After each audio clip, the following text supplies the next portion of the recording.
Prince William stopped walking. Not slowly, not casually. Witnesses say he froze mid-step inside the royal Ascot private enclosure after spotting something that instantly changed the atmosphere around him. A 3-second glance. That was all it took. Across the royal box, seated in positions many insiders believed should have remained strictly reserved for direct heirs and senior working royals, sat members of Queen Camilla's family. And according to palace whispers, William's expression darkened immediately. One courtier reportedly looked toward another in silence. A senior aide allegedly rushed toward security staff. Conversation stopped halfway through sentences. Even guests who had attended royal events for decades later described the mood as suddenly cold, because Royal Ascot is not just horse racing. What many people don't know is that inside royal circles, Ascot operates almost like a living symbol of monarchy itself. Every carriage placement matters. Every arrival order matters. Every chair inside that private enclosure carries meaning. And on this particular occasion, insiders claim a line may have been crossed. Today, we are diving into the moment palace observers say exposed one of the deepest tensions currently unfolding inside the House of Windsor. Not through shouting, not through scandalous public confrontation, but through seeding. Accounts from journalists, society insiders, and royal observers reveal that what unfolded behind the scenes at Ascot allegedly triggered panic inside multiple royal households. According to several palace whispers, Prince William did not see the arrangement as a harmless family gesture. He reportedly saw it as symbolism, and symbolism inside the monarchy is never accidental. Witnesses claim Princess Catherine noticed the tension almost immediately. While cameras captured polished smiles and elegant public appearances, insiders say Catherine quietly attempted to steady the atmosphere beside William as aides moved nervously around the enclosure. But the damage had already been done. Several guests later described William as visibly distracted throughout the early part of the event.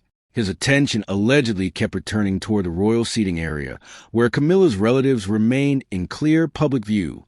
That alone was enough to alarm longtime palace traditionalists, because visibility inside royal life eventually becomes legitimacy, and legitimacy shapes the future. But there's more to this story. According to palace administrative whispers, the seating arrangement had allegedly not been reviewed through William's office beforehand. That detail reportedly triggered immediate confusion among senior staff the moment the Prince of Wales arrived.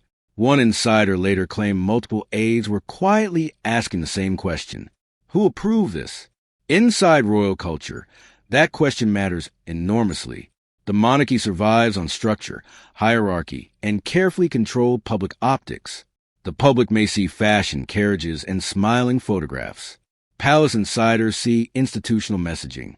That is why some observers say William reacted so strongly.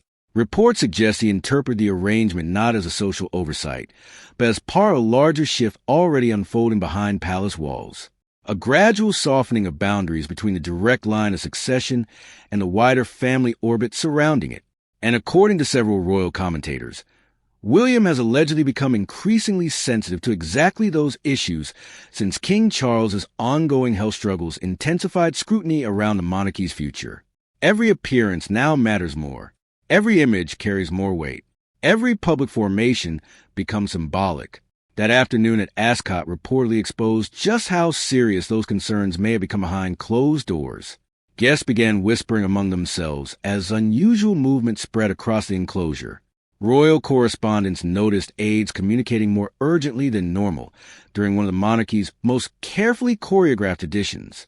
One observer later described the atmosphere as controlled panic, not public chaos, institutional panic. Because once cameras captured the images, palace officials allegedly realized the symbolism could no longer be quietly corrected behind closed doors. The photographs had already spread. And then came the moment that truly shocked palace insiders. Prince William left early. No public confrontation followed. No official statement appeared. There was no dramatic argument in front of cameras. Just absence. But inside the House of Windsor, absence can become louder than outrage. Royal correspondents immediately noticed the unusual timing of William's departure. Questions began spreading almost instantly across aristocratic circles, media corridors, and palace households alike. Why leave early from one of the monarchy's most symbolic public ceremonies? Why create a moment guaranteed to trigger speculation? According to palace whispers, phones reportedly began ringing across Kensington Palace and Clarence House within minutes. Because what unfolded at Ascot was never really about chairs. It was about power. It was about hierarchy. And according to insiders, it was about who gets positioned near the future of the crown. Royal Ascot has always carried extraordinary meaning inside the monarchy. Unlike ordinary royal appearances, Ascot functions almost like a public portrait of institutional continuity. The order of arrivals, the seating plans, the carriage formations, all of it quietly reinforces who stands closest to royal authority. That is why older courtiers reportedly became deeply unsettled by the incident. Some palace veterans allegedly fear the optics risked normalizing Camilla's side of the family within spaces historically protected for the direct royal line. Whether intentional or not, insiders claim perception alone was enough to trigger alarm, and William reportedly understood exactly how quickly those perceptions can harden. According to sources close to palace operations, the Prince of Wales has become increasingly focused on protecting what insiders describe as direct line symbolism. Every public appearance now contributes to how future authority will eventually be understood once the crown passes to the next generation. That concern reportedly shaped his reaction at Ascot more than personal emotion. To William, insiders say this was institutional, not personal. That distinction matters, because many within palace circles now allegedly believe the future king is entering a far more disciplined and uncompromising phase behind closed doors. Several veteran courtiers quietly compared his response to the late Queen Elizabeth II's approach to monarchy itself. The belief that symbolism is never trivial, because public symbolism ultimately shapes how the institution survives. And once those symbolic boundaries begin softening, palace insiders fear confusion follows. Confusion about hierarchy. Confusion about authority. Confusion about who truly represents the crown. The deeper question now haunting palace conversations is whether Ascot exposed tensions that had already been building privately for years. Because according to insiders, this was only the moment the public finally noticed them. What many people don't know is that tension surrounding visibility, hierarchy, and family positioning inside the monarchy did not begin at Ascot. According to palace whispers, the discomfort had been building quietly for years beneath carefully managed smiles and ceremonial appearances. Royal insiders claim Prince William has gradually become more protective of institutional structure as King Charles's reign entered an increasingly fragile period. The king's health struggles reportedly intensified concerns surrounding succession optics and public stability inside the monarchy. And insiders say William began responding by tightening his focus on symbolism. Every balcony appearance, every state photograph, every seating arrangement. To many outsiders, those details may seem trivial, but within royal culture, they allegedly function almost like constitutional language spoken without words. These stories provide insight into how carefully the monarchy manages public imagery behind the scenes. According to several palace observers, William absorbed many of those lessons directly from Queen Elizabeth II during her final years. The late Queen reportedly believed visible order was essential to preserving stability during moments of uncertainty, and uncertainty now surrounds a monarchy more than it has in years. That fear allegedly shaped William's increasingly disciplined approach to royal appearances.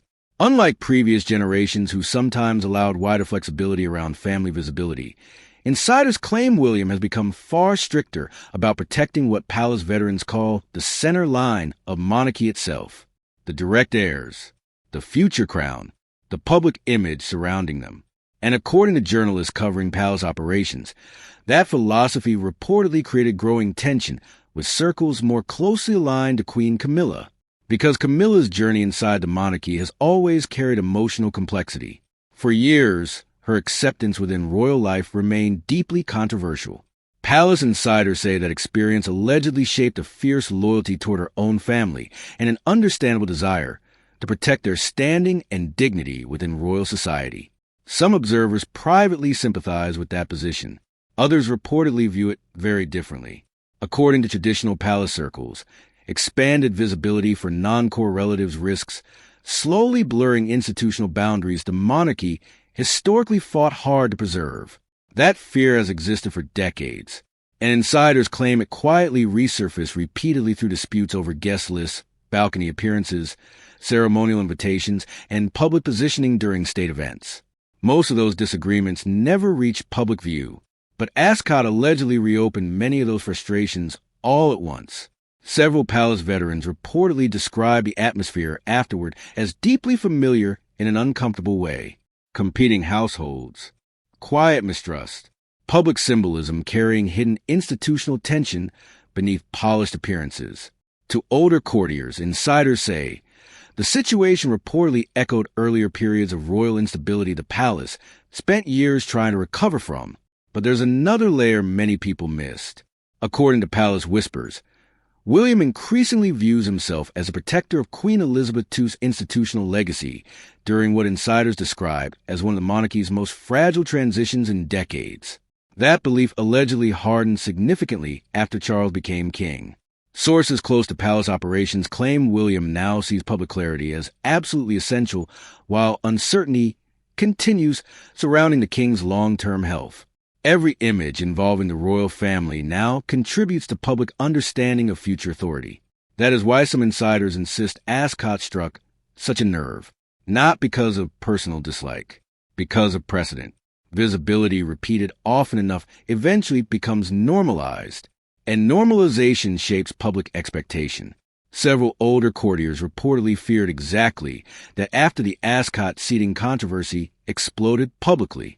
One palace observer allegedly described the mood as cold institutional panic, not emotional outrage, institutional fear.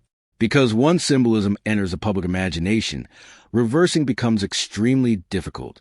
Princess Catherine reportedly understood that immediately. According to insiders familiar with the situation, Catherine remained outwardly calm throughout the growing tension, while privately encouraging restraint behind closed doors.